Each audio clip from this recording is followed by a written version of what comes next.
রাসূল সাল্লাল্লাহু আলাইহি ওয়াসাল্লামকে যদি কেউ স্বপ্নে একবার দেখে তাহলে তার জন্য জান্নাত ওয়াজিব। সুবহানাল্লাহ। আসসালামু আলাইকুম ওয়া রাহমাতুল্লাহি ওয়া বারাকাতুহু। আশা করছি সবাই ভালো আছেন যে যেখান থেকে দেখছেন। আলহামদুলিল্লাহ আমিও ভালো আছি।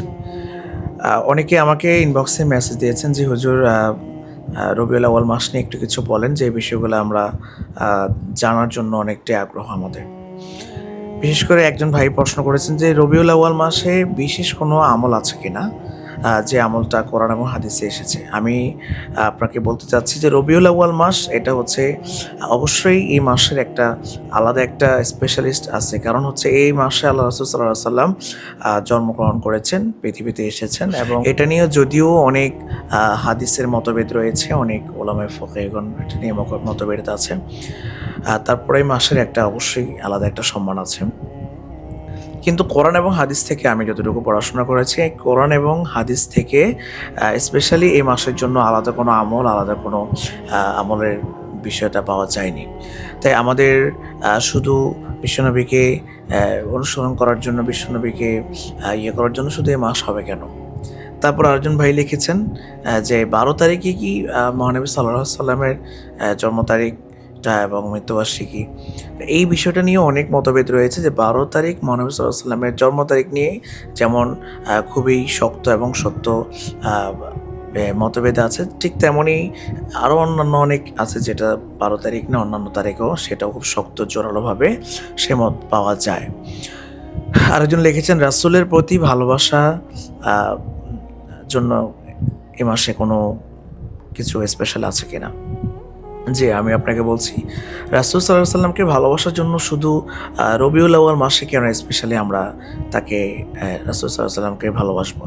ভালোবাসা তো সারা জীবনের জন্য হতে হবে এবং বছরের প্রত্যেকটা দিনেই নবীজি সাল্লাল্লাহু আলাইহি ওয়াসাল্লাম জন্য আমাদের ভালোবাসা বৃদ্ধি করতে হবে। এবং আমার সর্বদা যতটুকু জ্ঞান আছে, নবী সাল্লাল্লাহু আলাইহি ওয়াসাল্লামকে আমরা এই মাসে ওনার জন্ম তারিখ উপলক্ষে শুধু এই মাসের জন্যই তাকে ভালোবাসার বিষয়টা এমন না।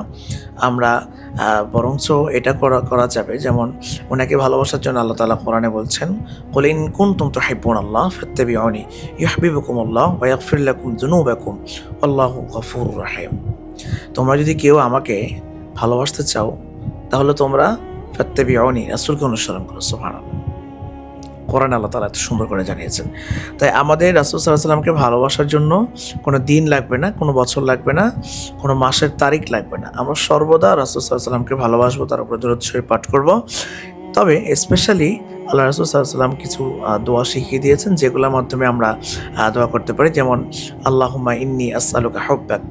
এই দোয়াগুলো যদি আমরা করতে পারি তাহলে রাসূল সাল্লাল্লাহু আলাইহি ওয়াসাল্লামের প্রতি আমাদের ভালোবাসার বৃদ্ধি পাবে ইনশাআল্লাহ। তো নবীজি সাল্লাল্লাহু আলাইহি ওয়াসাল্লামকে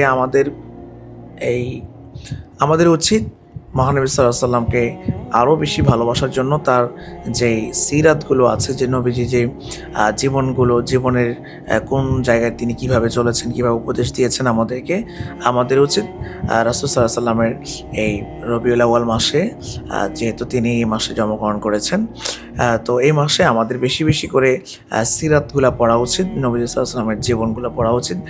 জীবনে তিনি কেমন ছিলেন, কিভাবে তিনি কি করেছেন, যখন আমরা ওনার সম্পর্কে বিস্তারিত আরও জানবো তখন ওনার প্রতি আমাদের ভালোবাসা আরও বৃদ্ধি হবে। এবং আমরা সবাই আল্লাহ তাআলার কাছে দোয়া চাই, আল্লাহ তাআলা যেন আমাদের সবাইকে শুধু রবিউল আউয়াল মাস না, আমাদেরকে যেন সারা বছর সারাটা জীবন রাসূল সাল্লাল্লাহু আলাইহি ওয়াসাল্লামকে ভালোবাসার সে তৌফিক দান করে। এবং রাসূল সাল্লাল্লাহু আলাইহি ওয়াসাল্লামকে যদি কেউ স্বপ্নে একবার দেখে তাহলে তার জন্য জান্নাত ওয়াজিব। সুবহানাল্লাহ। তাই আমাদের উচিত রাসূল সাল্লাল্লাহু আলাইহি ওয়াসাল্লামকে বেশি বেশি করে দরুদ শরীফ পাঠ করা, যেহেতু আল্লাহ তাআলা কোরআনে বলছেন, ইন্নাল্লাহা ওয়া মালাইকাতাহু ইউসাল্লুনা আলান নবী ইয়া আইয়ুহাল্লাযীনা আমানু সাল্লু আলাইহি ওয়া সাল্লিমু তাসলিমা। যে আমি রাসূলের প্রতি দরুদ পড়ছি, ফেরেশতারা তোমরাও পড়ো এবং দুনিয়াবাসী তোমরা যারা আছো তোমরাও পড়ো। তাই আমাদের জীবনে উঠতে বসতে প্রত্যেকটা সেক্টরে, প্রত্যেকটা পয়েন্টে আমাদের রাসূলুল্লাহ সাল্লাল্লাহু আলাইহি ওয়াসাল্লামকে আমাদের অনুসরণ করতে হবে।